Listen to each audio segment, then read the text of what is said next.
Hey YouTube, Vladi here. In this video I'm going to show you how to set up time on 2013 Acura MDX. This should work for 2007 to 2013 models, but verify. Okay, let's get going. First you want to turn on the ignition. You'll see the screen turn on, it'll load. Once it's available, press OK. Now you're going to see whatever screen is on here. You want to press Info Phone. You're going to see this screen. We're going to go to Setup.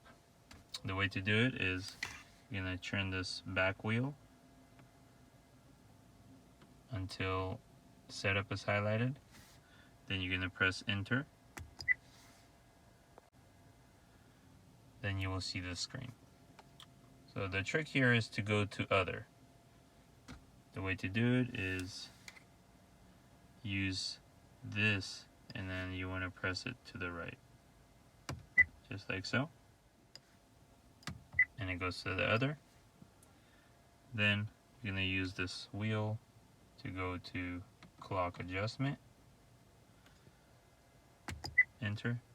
You're going to see this. And now to adjust the actual time, you're going to go up, and it highlights that. Now you can adjust the numbers by rotating the wheel. And then if you want to go to the minutes, you just turn right. Now the minutes are highlighted, whatever you want that to be. And then once you're done, you press down, and your time's all set up, and you'll see your time here. You can also set up auto daylight and then auto time zone, or you can reset. So to do so, you just use the wheel, highlight the option, and use whatever you want. Hope this video helps. Now go ahead and subscribe, like the video, and post any comments if you have any questions. Thanks a lot, guys. See you soon.